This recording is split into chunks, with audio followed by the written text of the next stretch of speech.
Good morning class. Video के इस lecture में हम शब्द, पद तथा पदबंध को जानेंगे। ऐसे जब भी आप पदबंध शब्द सुनते हैं तो आपको लगता है ये बहुत ही भारी भरकम सा कोई टॉपिक है, लेकिन आज की वीडियो देखने के बाद शायद आपका ये भ्रम दूर हो जाएगा। ठीक, बहुत ही आसान शब्दों में आज हम इसको पढ़ने वाले हैं। पहले शब्द और पद को जानेंगे और तब आसानी से जान पाएंगे कि पदबंध किसे कहा जाता है। सबसे पहले शब्द हमारे मुख से उच्चारित होने वाले, यानी जो भी चीज़ें उच्चारण होती है वो सारी ध्वनियाँ, सारी आवाज़ें जो होती है वो सार्थक नहीं होती है। जैसे य, ल, क, प, च आदि हम बोले तो ये सार्थक नहीं है। इन ध्वनियों में जब किसी भाव या विचार को व्यक्त करने की सार्थकता आ जाती है, मतलब कि उस शब्द को बोलते ही कोई ना कोई भाव यदि आपके समक्ष प्रकट हो जाए तभी वो शब्द कहलाते हैं। अर्थात शब्द उस ध्वनि समूह को कहते हैं जिसमें भाव अथवा विचार को व्यक्त करने की क्षमता होती है। ठीक, या दूसरे शब्दों में कह सकते हैं कि एक या एक से अधिक वर्णों से बनी सार्थक इकाई जो है वो शब्द कहलाती है। ठीक, अतः शब्द एक या अनेक वर्णों के उचित मेल से बनता है। जैसे न और प्लस ल मिला दिया तो क्या बना? नल बना, हम बना, गगन बना, खटमल बना आदि। ठीक, शब्द जो है भाषा की स्वतंत्र इकाई होती है, जैसे कमल, प्यारा, छोटा, अध्यापक, कुछ भी। ठीक, प्रत्येक शब्द का अपना कुछ ना कुछ अर्थ अवश्य है। अब पद किसे कहते हैं? अब देखिए, शब्द जब स्वतंत्र रूप में होता है, जब वो डिक्शनरी में होता है, जब शब्दकोश में होता है, तब उसको शब्द कहा जाता है। लेकिन उसी शब्द का प्रयोग यदि हम किसी वाक्य में प्रयोग करें, ठीक, तो वही शब्द क्या कहलाने लगता है? हमारा पद कहलाने लगता है। ठीक, शब्द भाषा की स्वतंत्र इकाई है। यदि इन शब्दों का ज्यों का त्यों वाक्य में रख दिया जाए तो सार्थक वाक्य रचना नहीं हो सकती। ठीक है, यदि एक अच्छा वाक्य, सार्थक वाक्य बनाना है जिसका कुछ अर्थ निकले, है ना, तो उन शब्दों को हम ज्यों का त्यों नहीं रख सकते। देखिए, कई जगह रख सकते हैं, अभी आगे पढ़ेंगे हम, लेकिन बहुत जगह हम क्या करते हैं, उसमें कुछ ना कुछ चेंजेस करके ही उसका प्रयोग हम करते हैं। वो इसलिए ताकि जो आपका वाक्य है उसका अर्थ सही प्रकार से निकल सके। देखिए, उदाहरण देखते ही आप समझ जाएंगे कि कक्षा, किताब, पढ़ना, ये तीन अलग अलग शब्द हैं, लेकिन इसको हम वाक्य नहीं कह सकते। शब्दों को एक साथ उनके मूल रूप में रखकर बोलते हैं तो यह अर्थपूर्ण वाक्य नहीं बनता। इसका सार्थक वाक्य बनाने के लिए उसके रूप में परिवर्तन करके यदि ऐसे लिखा जाए कि बच्चे कक्षाओं में किताबें पढ़ते हैं, तो यह रचना जो है यह क्या हो जाएगा? एक वाक्य हो जाएगा। ठीक, वाक्य को सार्थक बनाने के लिए बच्चा शब्द में ए जुड़ा, ठीक, प्रत्यय लगा, बच्चे कक्षा शब्द में ओ लगा, ठीक, किताबों में ए लगा, ठीक, और किताबें करके उसके रूप में परिवर्तन किया गया।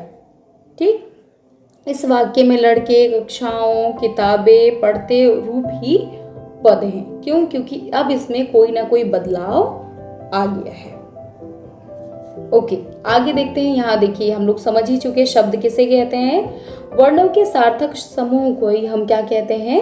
शब्द कह देते हैं। जैसे लड़की, आम, राम, रावण।